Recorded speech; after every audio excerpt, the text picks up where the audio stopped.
IMPACT stands for the Individualized Movement in Physical Activity Today program. And it's an adapted physical activity program for children with disabilities. So those children are typically age 6 months to 21. Children come here on Friday nights and work one-on-one with an OSU student. So you work one-on-one with a student with varying disabilities, from really minor to really severe, and you spend 45 minutes in the pool and 45 minutes in the gym, just getting them physically active and really giving them something positive in their week. Just being able to help them definitely just is really, I'd say, impactful. It makes you feel good.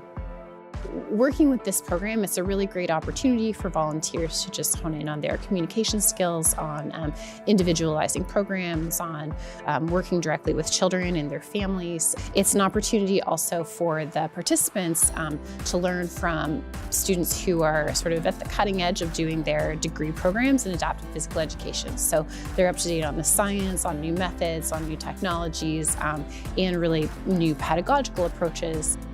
And I think that it's really important for all of us to embrace diversity, and this is a great opportunity to learn more about how physical activity opportunities work and are achieved by participants who have disabilities.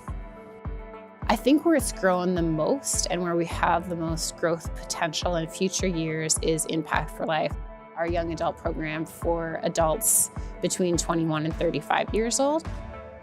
Participants are matched up with OSU students to participate in the program, but they're really engaged in physical activities throughout the community. So that might be a group-based fitness opportunity, or it might be a one-on-one situation, but it's really driven by the interests of the Impact for Life participants and their physical activity goals.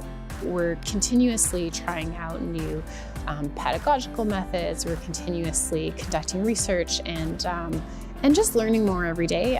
Learning not only from the research that we do, but also the students who are training in the program and learning from their experiences, as well as the participant, their leadership experiences and their general experiences with the program. Undergraduate students can get involved by liaising with their advisors in the College of Public Health and Human Sciences, the Student Success, or the Kinesiology Experiential Learning Coordinator. Graduate students can also be involved in various ways. So we have our kinesiology program has a PhD in kinesiology with an option in adaptive physical activity. So our PhD students are often involved through that avenue. And then we also have a Master's of Adaptive Physical Education. They're doing a lot of hands-on programming, but the administrative part is typically the PhD students who are involved. Directly, the community can get involved by sponsoring our program and to make a financial contribution. They can do that through the OSU Foundation.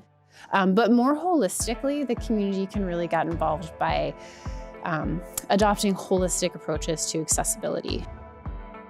Our ultimate goal with all of these programs is that they're so successful that maybe we don't need these programs anymore, because the community is inclusive, which it is, but leaning more and more towards inclusion so that participants have opportunities to engage in physical activity in the communities.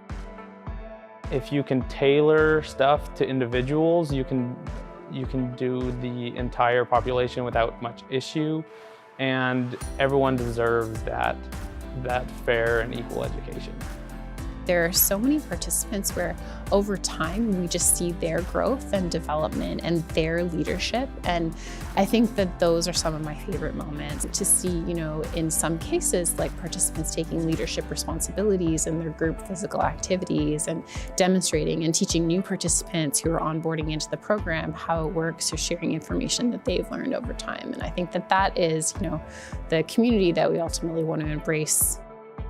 That's one of the reasons why I want to continue doing this program and why I'm involved with this program. And I think for students who are training in this program, so whether they're undergraduate students or master's students or PhD students, they're going to take what they've learned from this opportunity to their future career goals too. And I think that that's really the bigger picture.